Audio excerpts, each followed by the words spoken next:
The clinking of silverware against porcelain filled the dining room as I passed the roasted vegetables to my mother-in-law. It was supposed to be a celebration, my wife's promotion to senior marketing director.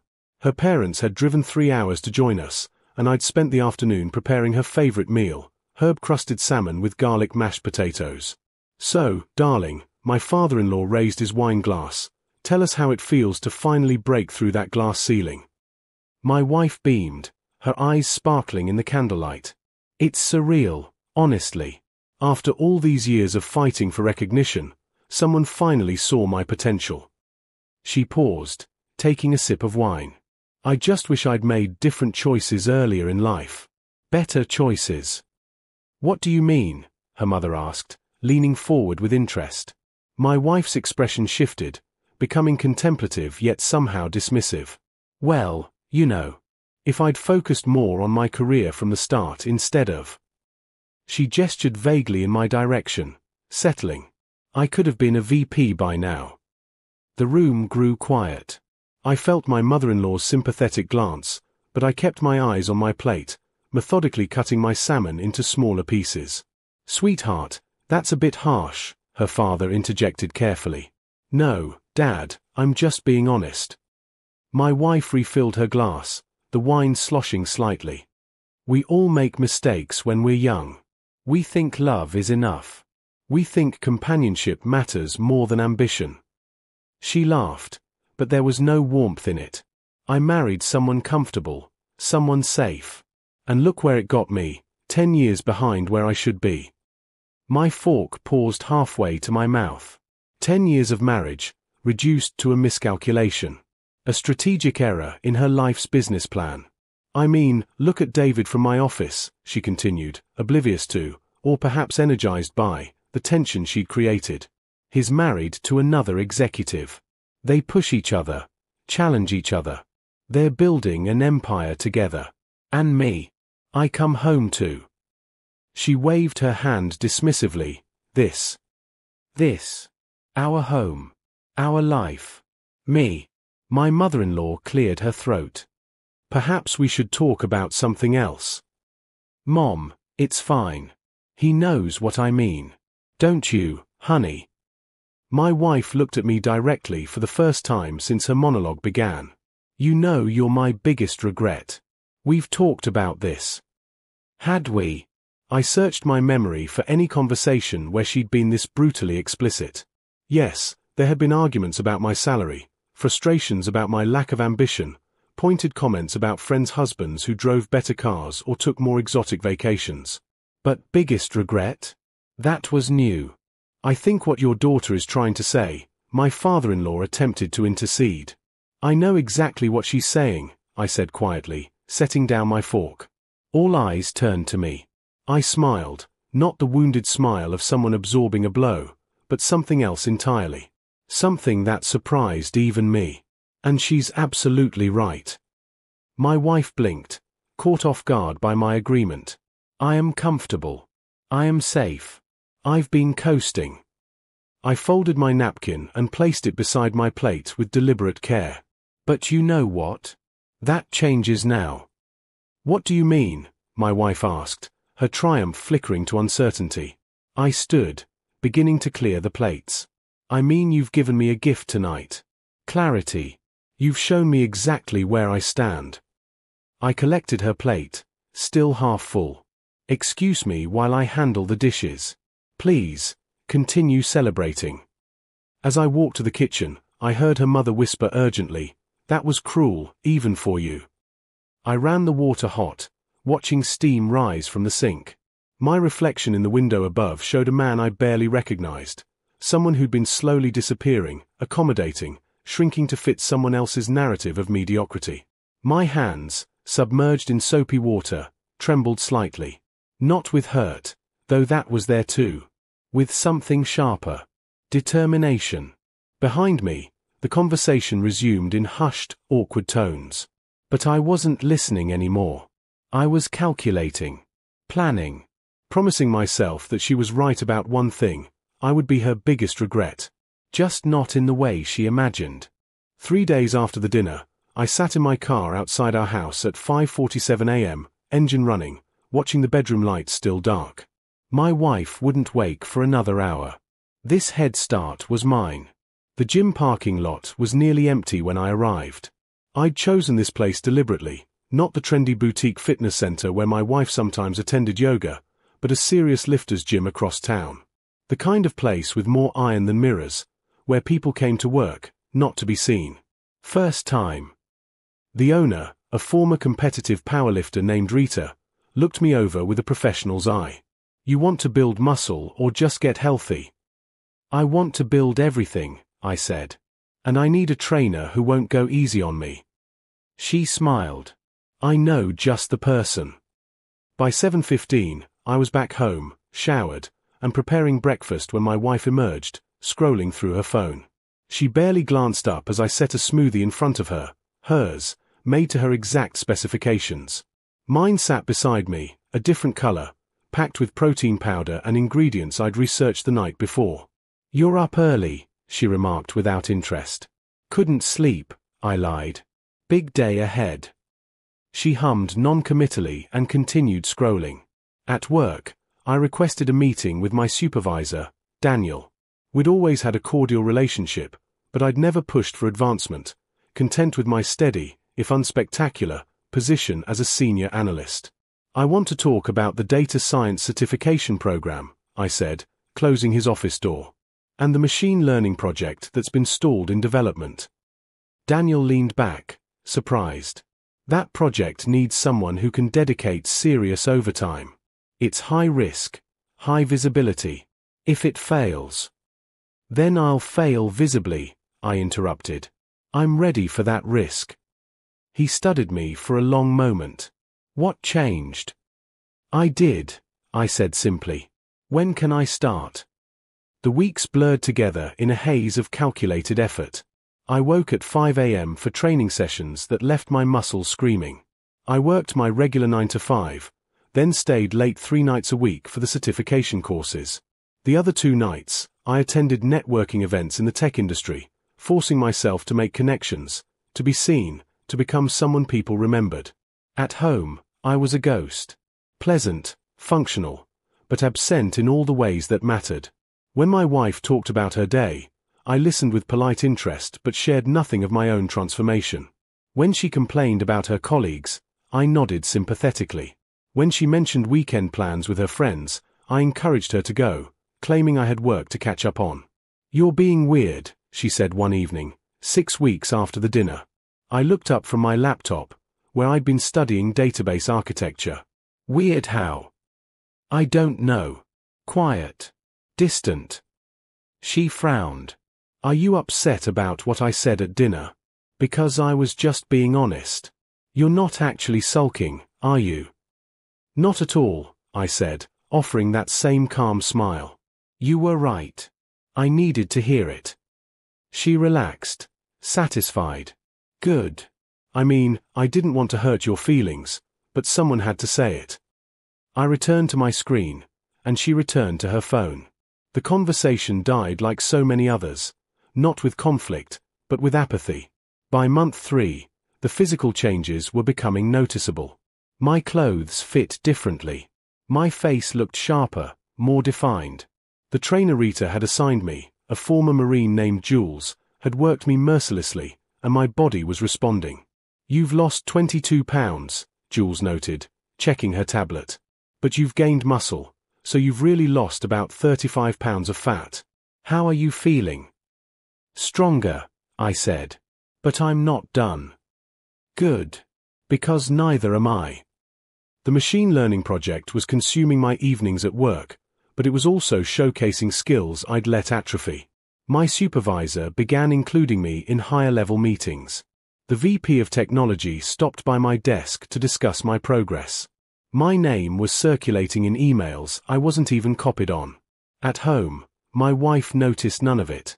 Or perhaps she chose not to notice. She was too absorbed in her own world, her own triumphs and frustrations, to see that the man making her dinner had transformed into someone else entirely. Are you even listening? She snapped one evening. I realized I'd been staring through her while she talked about a conflict with her assistant. I'm sorry, I said. What were you saying? Never mind, she huffed. You're useless when you're tired anyway. I nodded and returned to my meal. Useless. The word bounced off me like water off stone. The email arrived on a Tuesday morning at 9:47 a.m. The machine learning project has exceeded all benchmarks. Executive presentation scheduled for Friday. Be ready to shine. I read it 3 times, then calmly closed my laptop and returned to my current task. No celebration, no announcement. Just quiet satisfaction that the chess pieces were moving exactly where I'd positioned them. That evening, my wife came home radiating frustration. David got the VP position, she announced, dropping her bag on the counter with more force than necessary. The one I was being considered for. They said they wanted someone with broader technical expertise. She made air quotes, her voice dripping with contempt. As if schmoozing with IT makes you qualified for leadership. I'm sorry, I said, plating the dinner I'd prepared, grilled chicken with quinoa for both of us. My nutritional discipline had become second nature. Are you though? She grabbed a fork, stabbing at her food. You don't seem particularly bothered. Would you like me to be bothered? I'd like you to care about my career. I do care. That's why I'm not pretending this is anything other than a setback you'll overcome. I took a deliberate bite. You're talented. You'll get the next one.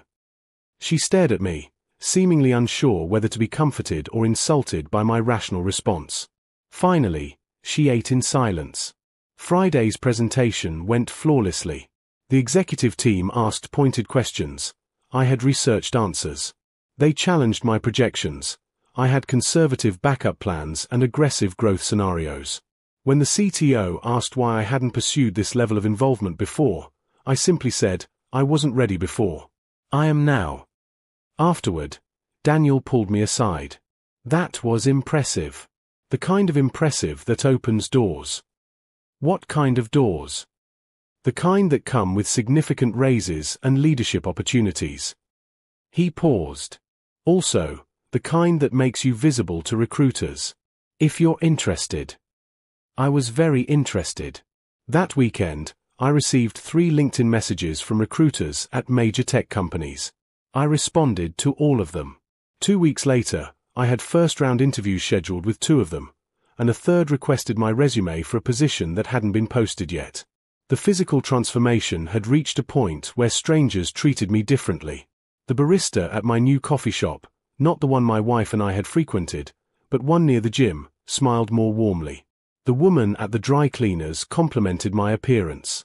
At a networking event, I was approached by 4 different people who wanted to exchange contact information.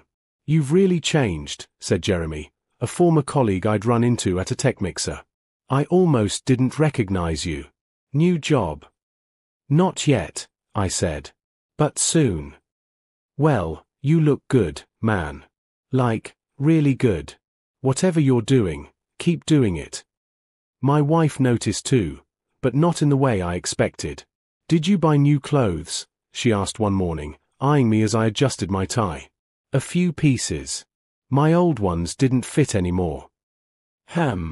She tilted her head, studying me with an expression I couldn't quite read.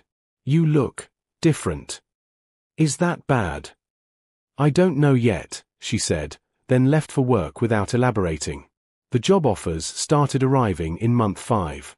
The first was a lateral move with a 20% raise. I declined it. The second was a senior position with a 40% raise and stock options. I told them I'd consider it. The third was a leadership role at a company I'd admired for years, 60% raise, full benefits, and a title that would make me my wife's professional equal. I accepted it pending background checks and final negotiations. That evening, I came home to find my wife entertaining her friend Cassandra, a fellow marketing executive who'd always treated me with thinly veiled condescension. Oh, you're home early, my wife said, surprised. Just finished up some meetings, I said vaguely, heading to the kitchen. I could hear them talking in hushed tones, then Cassandra's voice, louder. Wait, is that really him? Your husband? Yes, why? Girl, he looks completely different. What happened? A pause, then my wife's uncertain voice. He's been working out. That's not just working out. That's a complete transformation. Is everything okay with you too? Of course, my wife said quickly. Too quickly. Why wouldn't it be? Because in my experience, when a man suddenly starts improving himself after years of not caring, he's either having an affair or planning an exit. I smiled to myself, unpacking groceries with methodical care. Cassandra was smarter than I'd given her credit for. Don't be ridiculous, my wife said, but her voice had changed. Uncertain now. He's just going through a phase. I walked back into the living room with a glass of water, nodded politely at both of them, and headed upstairs.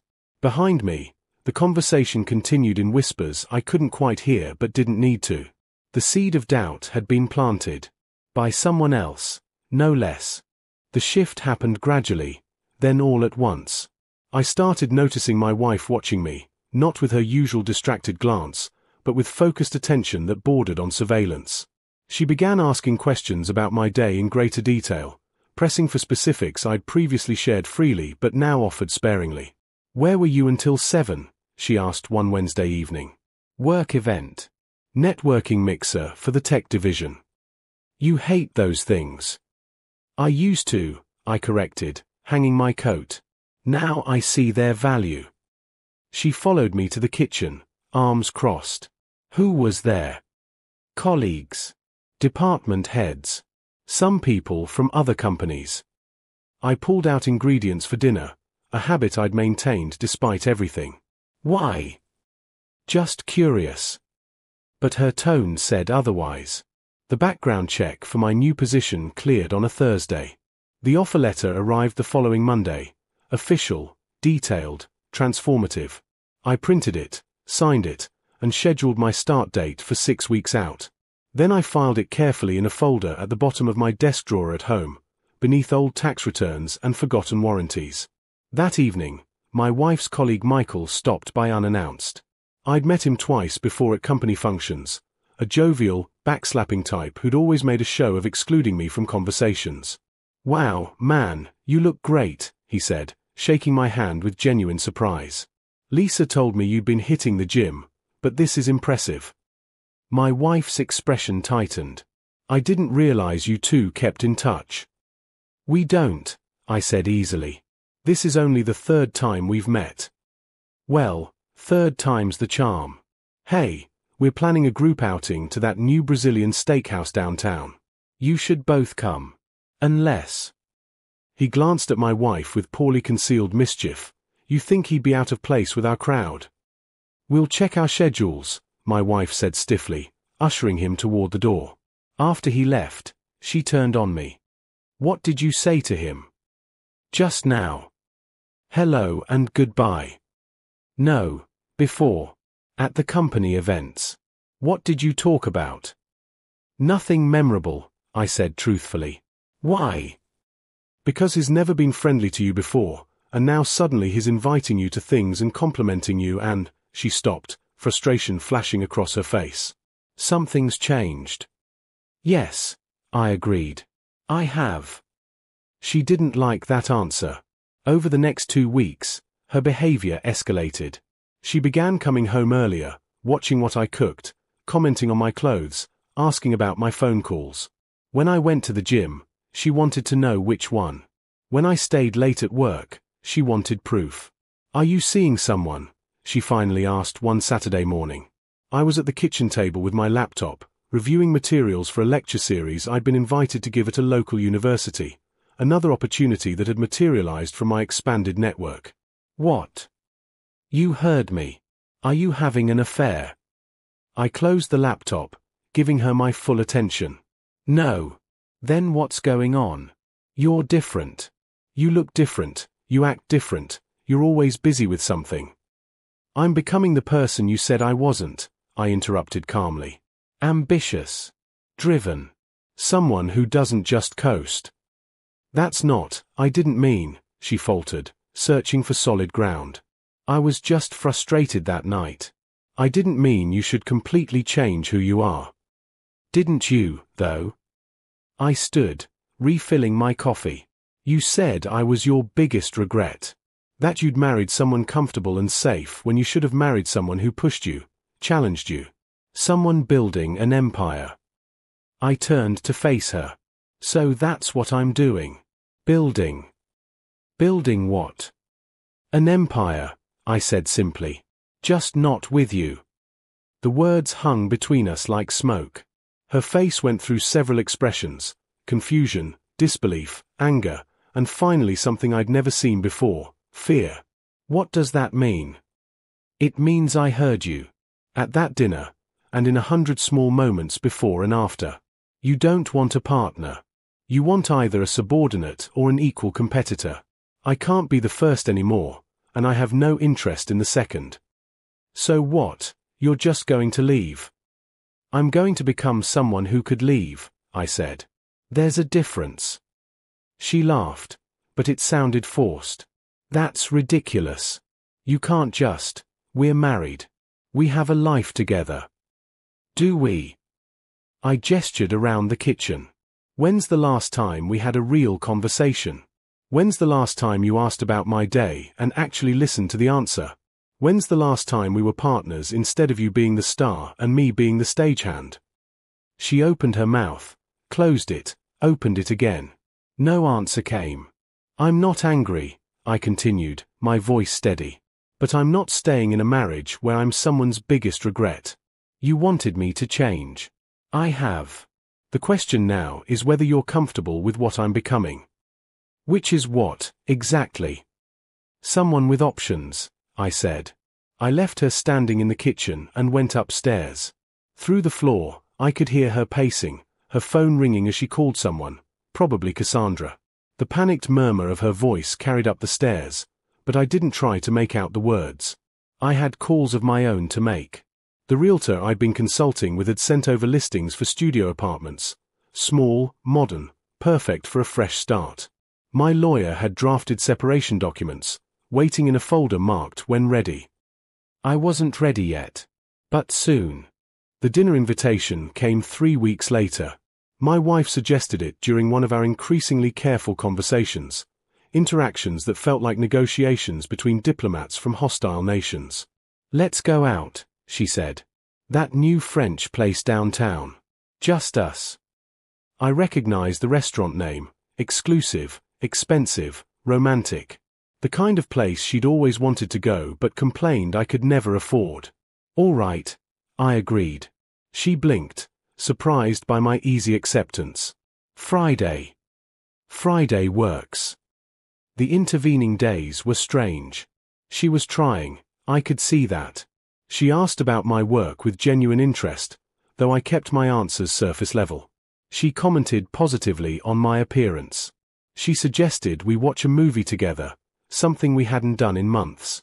Each gesture felt simultaneously sincere and calculated, like she was following a script for salvaging something she'd only just realized was slipping away. Friday arrived. I dressed carefully in one of my new suits, charcoal grey, perfectly tailored to my transformed physique. When I came downstairs, my wife was waiting in a black dress I'd never seen before.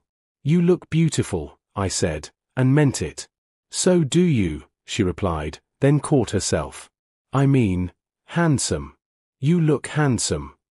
The restaurant was everything its reputation promised: intimate lighting, exceptional service, the quiet murmur of wealth and discretion. We were seated at a corner table. Wine was poured. Menus were presented and withdrawn. I've been thinking a lot, she began once we were alone. About that dinner. The things I said. Have you? I was awful. Cruel, even. I blamed you for my own frustrations, and that wasn't fair. She reached across the table, her hand stopping just short of mine. I want to apologize. Really apologize. Okay. She waited for more, but I simply took a sip of wine. That's it. Just okay? What else would you like me to say? I don't know. That you forgive me. That we can move past this. Her voice rose slightly before she checked herself, glancing around. I'm trying here. I can see that, I said. And I appreciate the effort. But But apologizing for saying something cruel doesn't change whether it was true. I set down my glass with precision. You called me your biggest regret. Do you still believe that? No. I mean, I was just. Be honest, I interrupted gently. Not with me, even. With yourself. When you look at our marriage, at the last 10 years, do you feel like you made the right choice? She struggled visibly with the question. I watched her cycle through responses, rejecting each one before it reached her lips. Finally, I don't know anymore. Thank you, I said. That's the most honest thing you've said to me in years. What does that mean for us? Our appetizers arrived, a convenient interruption. We ate in loaded silence. The food was exceptional. I barely tasted it. I got a new job, I said eventually. Significant promotion. Different company. I start in 3 weeks. Her eyes widened. You what? When were you going to tell me? I'm telling you now. That's not. We're supposed to make these decisions together. Like you consulted me before announcing I was your biggest mistake in front of your parents. The words came out evenly, without heat, which somehow made them land harder. She flinched. That's not the same thing. Isn't it? You've been making unilateral decisions about the value and direction of our relationship for years. I'm just catching up. So this is revenge? You're going to punish me by... This isn't revenge, I cut her off. Revenge would be public. Revenge would be designed to hurt you the way you hurt me. This is just me choosing to build a life where I'm not someone's regret. I said I was sorry. And I heard you. But sorry doesn't erase 10 years of contempt. It doesn't erase the 1,000 small moments where you made it clear I wasn't good enough, ambitious enough, impressive enough. I leaned back. You wanted a different husband. Someone who excited you, challenged you, matched your drive. You should have that opportunity. Her face drained of color. Are you saying you want a divorce? I'm saying I've rented an apartment. I'm saying I've consulted with a lawyer. I'm saying that in 3 weeks, when I start my new job, I'll be moving out. I paused. What happens after that is up to both of us. You can't just leave.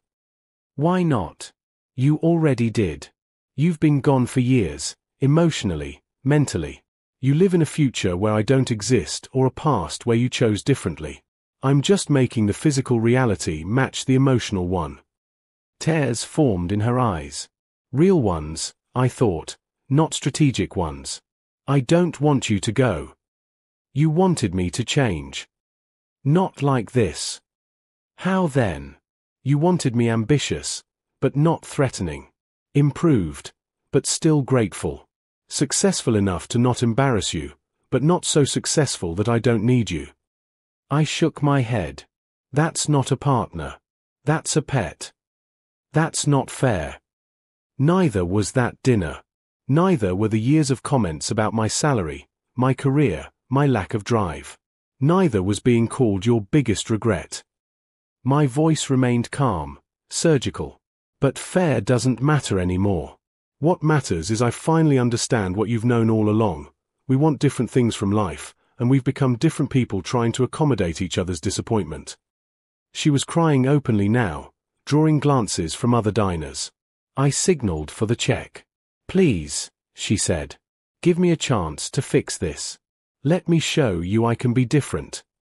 You don't need to be different. You need to be happy. And I finally realize I can't make you that. I placed my credit card on the small tray, the new one, with the higher limit I'd earned. Maybe this is the best thing for both of us. You get to find someone who matches your ambition naturally, without resenting the expectations. I get to find someone who sees me as a partner, not a project or a disappointment. The drive home was silent except for her occasional shaking breaths. When we pulled into the driveway, she turned to me. Is there anything I can do? Anything at all? I thought about it, really thought about it.